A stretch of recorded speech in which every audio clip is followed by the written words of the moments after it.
In this video, we will learn about types of cooperative societies. In the previous videos, we have learned about the meaning, features, merits and demerits of cooperative societies. Now we have to learn about the different types of cooperative societies.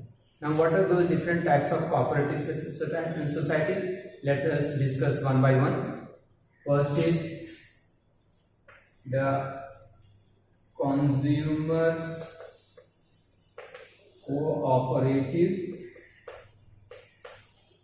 society. The name itself is very clear, that you can guess from the name itself. The consumer cooperative society means it is a society which is formed of consumers, means the person who want to consume goods, the people who want to consume goods, and when they come together and form cooperative, then it is known as cooperative societies. And this society is generally formed by the persons or the consumer to purchase goods, quality goods at reasonable prices. To get quality goods at reasonable prices, because by coming together and forming societies, the consumer will purchase the goods in bulk quantities. The society will purchase the goods in bulk quantities and it will be sold off to the consumer or to the members at reasonable prices, thereby eliminating the profit of the middleman. Because whenever you are going to purchase goods from the market, from the retailer, obviously the retailer will be charging some amount, charging some profit. Moreover, beside the retailer, the wholesaler would have also charged some profit. But here what will happen? Directly in the cooperative societies will goods purchase just like a wholesaler.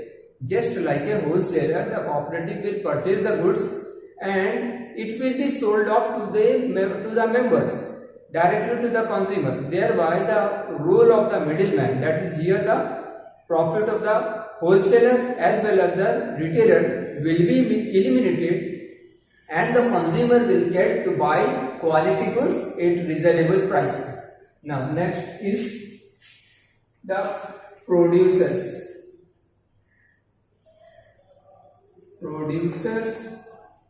cooperative societies. Again evident, by the name itself it is very clear. This is a society which is formed by the producers. The members here in a producer cooperative society, the members will be the producer. Means why they will come together and form the cooperative? Obviously again the role of the cooperative is to that you get quality goods at reasonable prices. And here what will happen? The producer, they will come together and form cooperative so that the inputs which are required for producing goods, will be made available to the producers at reasonable prices. The inputs will be purchased in bulk quantities, and when it will be purchased in bulk quantities, there will be benefit of, you can say, large scale purchasing will be done. Then the wholesaler, just like a wholesaler, when he purchases goods in bulk, he will be selling it to retailer after charging some profit, and the retailer will charge in profit and sell it to the ultimate consumer, that is the producer. But here when the producer come together, they will be purchasing the goods in bulk quantities just like the retailer, and the profit of the wholesaler as well as the retailer will be eliminated, and the producer will get quality goods. Actually the quality goods, here the goods refer to the raw material, especially the consumable goods at lower prices.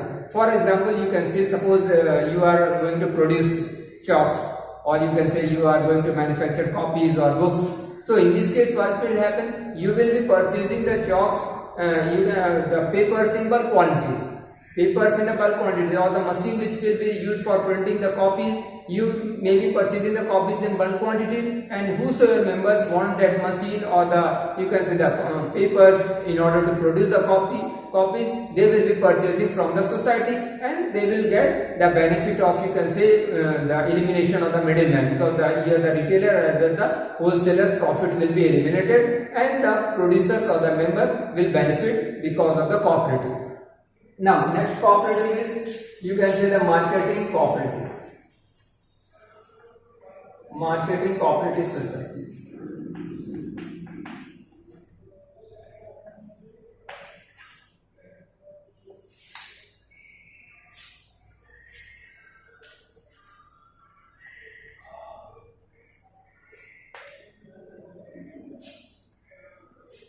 Marketing cooperative societies. Now here, marketing cooperative. Just like the producer, after the goods have been produced, the marketer, you can say actually the sellers. Here the marketing cooperative societies, these are, you can say, formed by small, you can say, marketer or sellers. So those who want that, in case of marketing cooperative, what happens is that when the number of sellers come together and sell their goods in a joint fashion, means that is the individual consumer, if the individual seller is very small seller, he do not have too much, you can say, the goods to sell in the market, then he will not command, you can say, reasonable, you can say, bargaining power, he will not have. But when the number of marketers come together and want to sell the goods or market the good in the market the good, then when they combine or pool the goods, and then after that when they want to market the goods, then they will be in a better position to bargain. The bargaining power of the marketer or all the marketer will increase, because they will have a large pool of you can say the goods which are available with them, and in this way they will get the benefit of, you can say, the society, because all the goods, all the marketers, they will come together and pull the goods together, and thereafter packaging and, you can say, all the formalities which are required after the goods have been produced and they want to sell,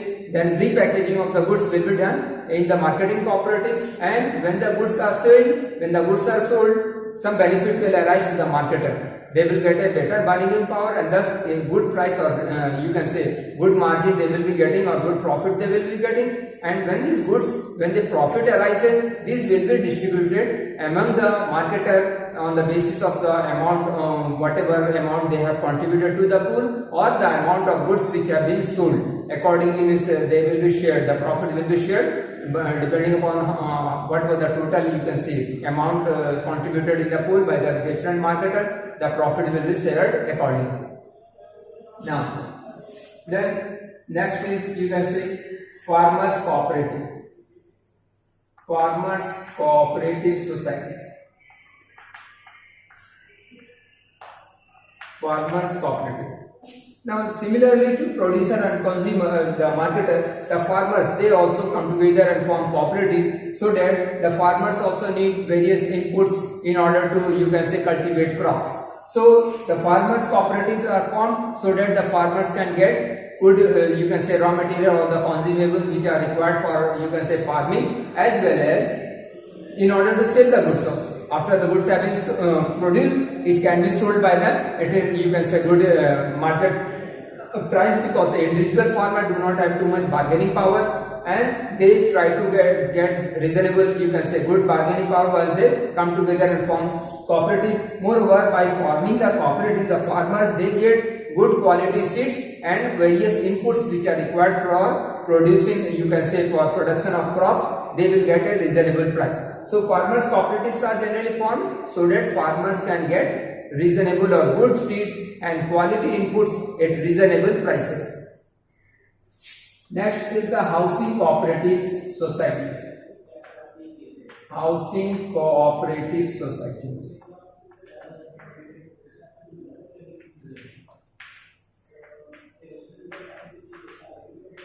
Housing cooperative society.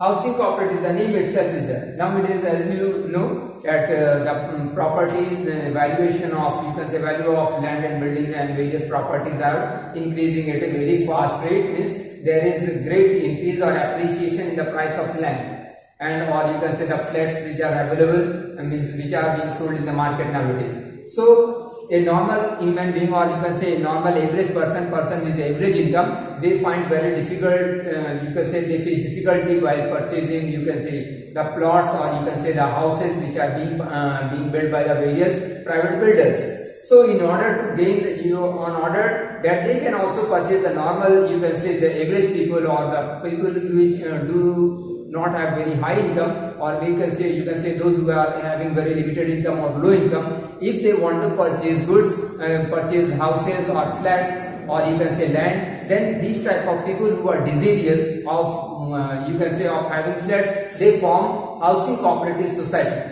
And these housing cooperative societies, the members contribute fund, you can say contribute fund to the society, means its fund is created, and out of those fund you can say houses are built, or you can say land plots are purchased, and different members are, you can say, provided the houses or flats or the land if they want the land, and want to kind of plot of land and want to construct their own house, they can have land also. And sometimes even flats or buildings are constructed, and flats can be allotted to various members, and it is variable prices. Thereby, important benefit of this is also that the private builders, they charge exorbitant prices also, high prices they are charging for the flats which they build. But in this housing cooperative, the charges are, you can say, nominal, or sometimes there is no charge at all. Means actually whatever the cost actually is incurred by the, you can say, in constructing the houses, that only prices is charged, that only cost is charged. Thereby the members, that is why the members benefit because of the, you can say, the houses which, or the plots which are being made available to the various members. Now one more is the credit cooperative societies also. Credit cooperative societies.